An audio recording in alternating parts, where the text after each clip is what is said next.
If you haven't dived in 9 months and are down diving deep when suddenly your tank starts to free flow unexpectedly, do you feel confident that you can handle that? You'll want to get a bit of practice in to get those innate rhythms for keeping your buoyancy, calmness, and handling gear failure, and more importantly, having confidence in your skills again after being away from diving. In this video, I'll guide you through 5 methods to polish those scuba skills that have gone a wee bit rusty so we can get you back into water in no time. Now let's dive into the heart of your scuba setup. You might think you know your gear inside and out, but after months away, can you really be sure? Failing to do proper checks and inspections may lead to misconfiguration or gear failure that could be life-threatening, and by the end of this, you'll be confident in your ability to run through all those safety checks. Imagine you're about to jump out of a plane. You check your parachute meticulously, right? Well, your scuba gear is your underwater parachute. It's your lifeline in an environment where humans were not meant to survive. And what if I told you that a single overlooked O-ring could be the difference between an exhilarating dive and a dangerous situation? Let me show you a systematic way to check your gear. Start with your regulator, the heart of your underwater breathing system. Check for any cracks, tears, or signs of wear. Make sure it's breathing smoothly and not making any unusual sounds. Next, move on to your buoyancy control device, or BCD. Inflate it fully and listen for any hissing sound that might indicate a leak. Check all those valves and make sure they're functioning correctly. Don't forget your dive computer. Make sure you set it to the correct air and it's calibrated correctly and the battery is fresh. A malfunctioning or dead battery can lead to serious decompression concerns. Before you start diving, make sure to clean your mask at least once with toothpaste to make sure it doesn't fog wildly.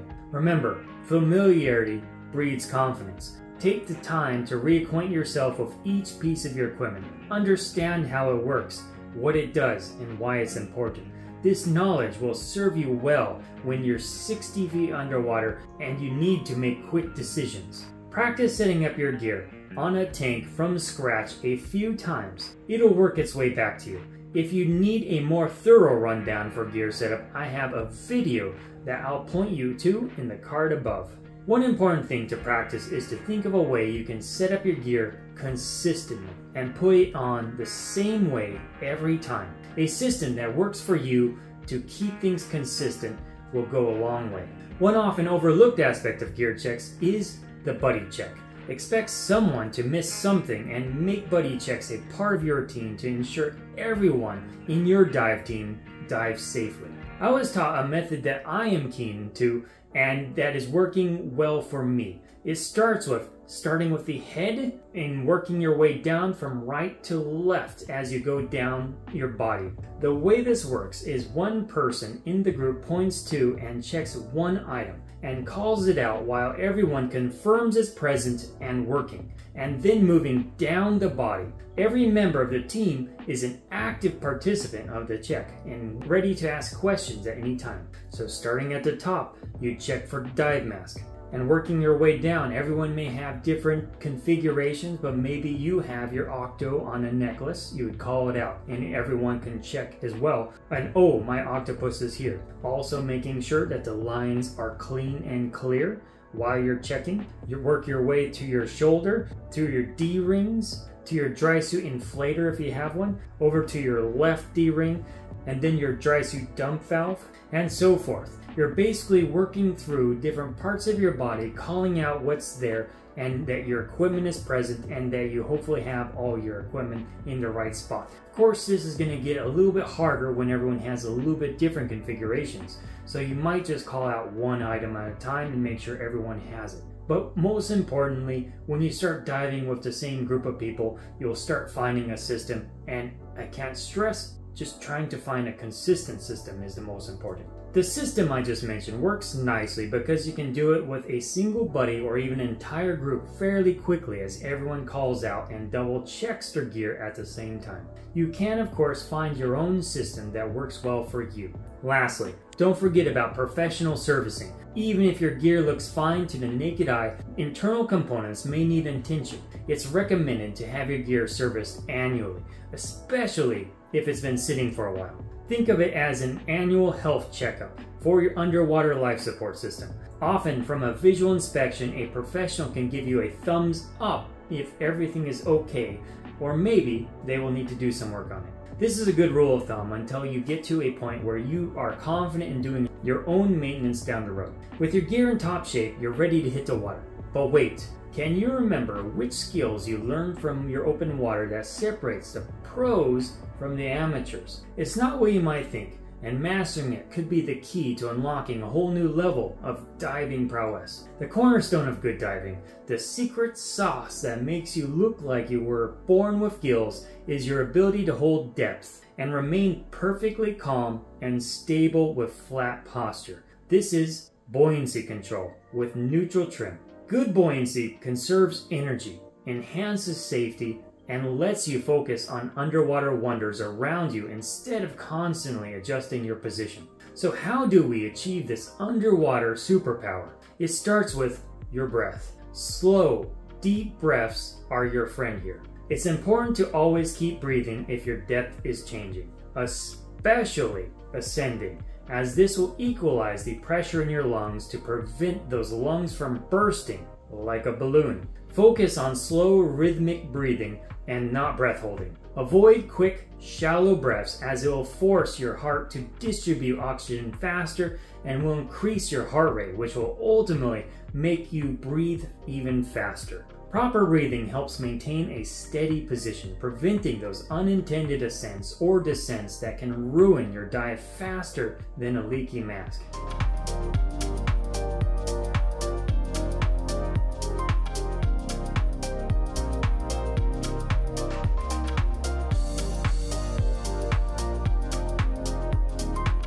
Next up on a revival tour, weight distribution. Being improperly weighted and holding buoyancy can be very difficult. Think of the correct posture that skydivers use when they're falling from the sky. They call it an air brake, which basically is laying flat on the ground with your arms wide out. This slows your fall in the air, breaking your fall as much as possible. In water, we want to do the same to make sure that we are not going up or down, but we're not going to achieve that if we're improperly weighted. If you can imagine a seesaw with a 10-pound weight on one side and no weight on the other, which side is it going to fall? How do you even manage to make that neutral? You would have to move the weight to the center. And now it's easier to hit that air brake, neutrally trim posture. Try to remember the weight you last used on your last dive as a starting point and consider the gear changes you may have had since to see if you should start with more weight. Pro tip, make sure you log the weight you last used and where you put it on your body. This will help making sure that you nail your weighting and trim faster on sequential dives, especially after some time. And now that you are rusty, hopefully you can go back and look at that log, or maybe next time you're rusty, it'll be there waiting for you. The sweet spot for weighting is being able to start the dive with an empty BCD and still float with a full breath of air. As you exhale, you should be able to sink, and as you inhale, you can rise again to the surface. Practice this a bit. If you're tense, often you haven't fully exhaled. Relax and see if you can sink with a full exhale. This exercise is critical. In case your BCD does fail at any point, you can always begin to ascend with control of your own buoyancy with your own breathing. Further, with less negative weight, you will find you don't need to add more air to your BCD, making your buoyancy so much easier to control with your own breathing. The BCD is helping compensate for buoyancy with large depth changes, and your lungs should be used for precision of depth change from there on. So generally, I will start a dive, emptying nearly all the air from my BCD from the surface. And once I get to the planned depth, add a bit of air until I control my buoyancy easily with my own lungs up and down. From there, you really don't need to touch it much unless your depth changes quite a bit, to which you might need to dump or add air. If you're fiddling with your inflator valve too much because of depth changes, focus more on practicing your weighting and your buoyancy control. Now let's talk about muscle memory. In diving, as in other extreme sports, practice makes perfect. Skills like buoyancy control, equalizing, and underwater communication should become as natural as breathing. Remember, practice makes perfect. Speaking of equalizing, it's a skill that is easy to forget and crucial to master. The Valsalva maneuver, pinching your nose and blowing gently, is your best friend here and works for most divers. Equalize early and often, even before you enter the water, unless you want your dive to feel like someone squeezing your head in a vice. If you're having a hard time equalizing, ascend some rather than forcing it. It will be easier to equalize if you ascend. Once you do equalize, descend again, but continue to equalize frequently as you drop. If you weighted yourself properly, you should be able to control your descent rate easily by breathing in to slow down. You really want to change depth quickly, so focus on slow and controlled depth changes. Underwater communication is another essential skill to brush up on. Hand signals are your underwater language, and forgetting them is like trying to order coffee in a foreign country without knowing a word of the local lingo. Review common signals like okay, problem, out of air, low on air, halfway through my air, and descend. Review these with your buddy before diving. Trust me, you don't want to be playing underwater charades when things get serious. For more on this, I have you covered in another video I'll link above. Now here's a crucial tip. Start your skill revival in a controlled environment. A pool, shallow lake, or bay. This calmer water is your underwater practice ground. It's like a flight simulator for pilots, a safe space to make mistakes and build confidence before taking on the open ocean. Remember the safety stop? It's not just a suggestion, it's a must-do. Think of it as your body's way of slowly adjusting to surface pressure, like letting a carbonated drink settle before you open it. A 3 to 5 minute stop at about 20 feet or 6 meters at the end of every dive helps prevent decompression sickness and keeps you diving safely for years to come. Feel free to learn more about this in the card above after you're done with this video, and I'll be sure to link it in the description as well. As you progress, you'll find that mastering advanced techniques like trim and breathing control can take your diving from good to great. Once we get our basic skills in stabilization down in the water, the next things to practice are skills that will help you handle and be prepared for emergencies with confidence. First up, let's talk a little bit more about trim. We mentioned it before, but now I want to go into it a little bit more, because after you get your buoyancy down and your weighting, then the next thing to work on will be your trim and finning. And once those are where they need to be, then you're in a great spot for trying to handle emergency drills. The proper posture for neutral trim will be like you're laying down on the ground, your legs up at about 90 degrees and your head pulled all the way back. You should also be flexing your butt most of the time. Have your hands outward to help with your stability as needed. Note that when my hands are out, it helps with balance and posture a little bit more than if you're to do this or drop your hands. So if you are having a hard time with trim, give this a try. You will notice it will give you an extra edge. Notice your hands are only there for stability or taking pictures. You don't want to ever use your hands for finning or moving underwater. It's inefficient, and once you learn the proper fin techniques, you won't need it anymore. You will find it hard to hold good trim if your buoyancy control or weighting isn't quite right. So work on those skills. If you can get to a specific depth, pin yourself there with your lungs, hold near neutral trim and buoyancy without moving your fins and basically just hovering. Then you're in a really good spot. Practice makes perfect until you can achieve this. And you don't need to be perfect.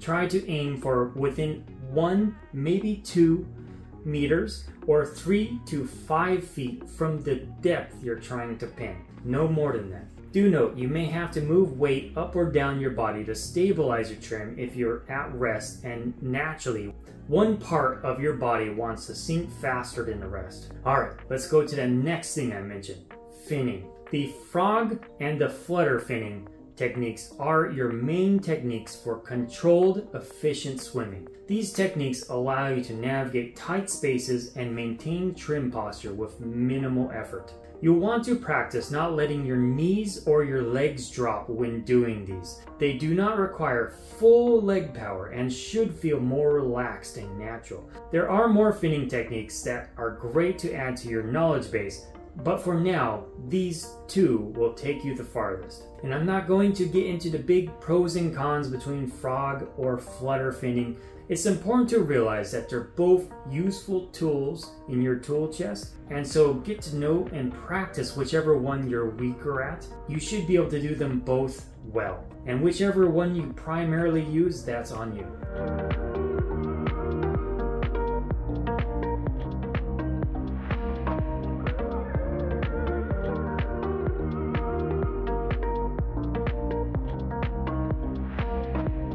Now that we have your buoyancy, trim, and finning caught up, you'll want to refresh your emergency drills. You can do this while practicing your hover, which you'll find a lot harder with task loading. Taking your mask off and putting back on helps build your comfort and ease in the water.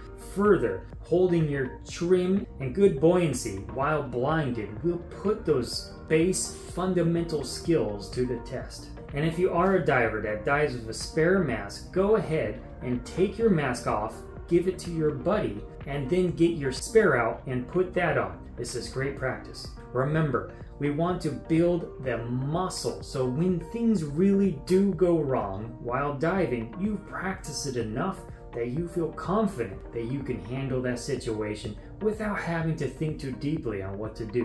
What we are trying to prevent is any emergency situation feeling like it's pushing you towards panic. If you feel prepared and have knowledge of what to do, you shouldn't go into full panic. It should feel like just going through the numbers as you've done 100 times in practice. Further, this one's an important one.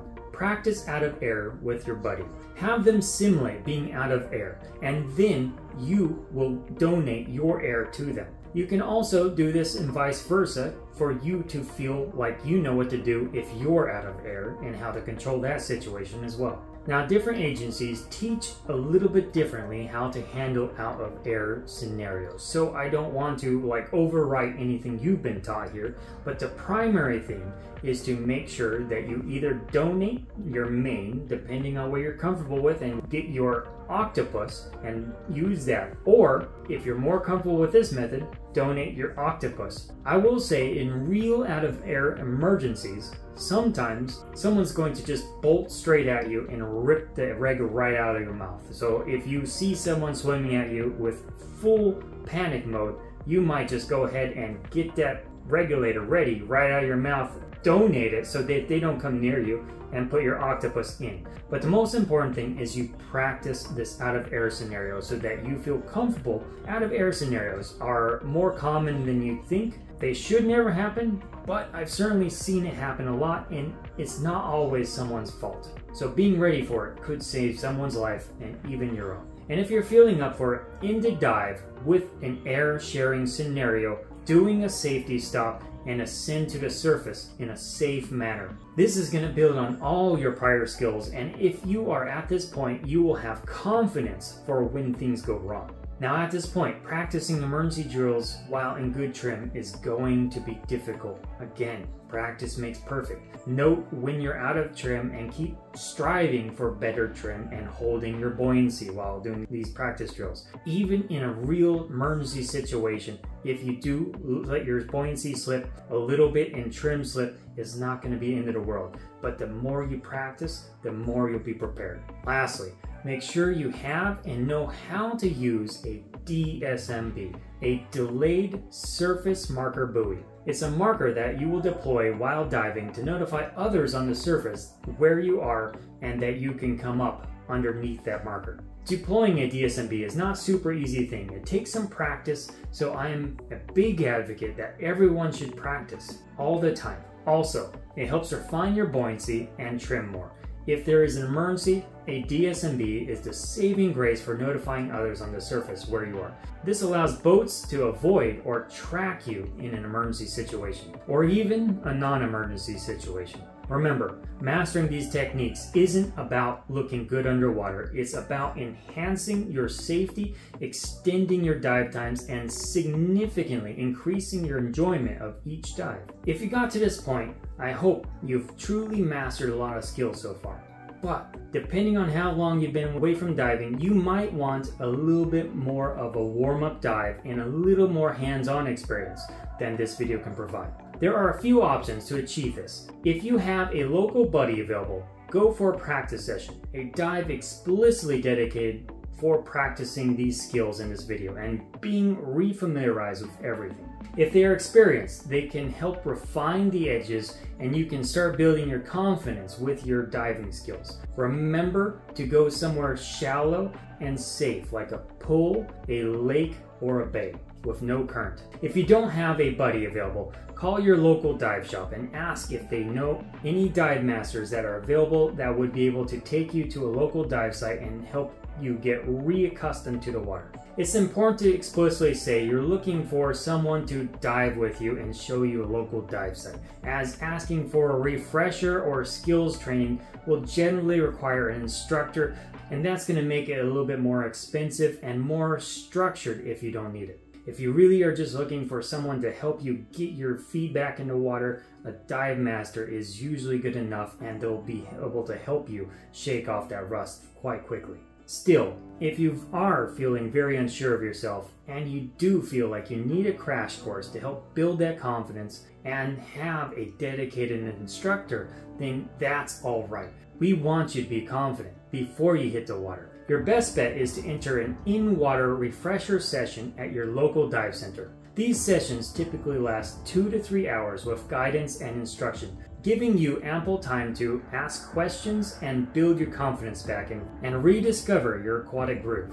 The personalized nature of these sessions, regardless of which one you go with, is what sets them apart. Unlike your initial certification course where everyone learns the same skills, the practice dive or refresher can be tailored to your specific needs. And be sure to practice with buoyancy, weighting, trim, finning, and emergency handling to boost that confidence. There's something reassuring about knowing you've recently practiced these skills under professional supervision. After this quick refresher, I know you're all set for your next dive. This video, of course, was meant as a quick refresher on different skills, but as I mentioned, I do have some dedicated videos for a bunch of different topics that go much more deeply into some of them, and I've compiled them all into a playlist for you to get squared away, and check that out here. Be sure to subscribe for more adventures, and I'm always trying to improve the quality of these videos and make much better videos for you. Feel free to let me know in the comments down below if you are looking for a video that would help you out, and I'll be sure to make it in the near future. Be sure to subscribe to see updates, and until next time.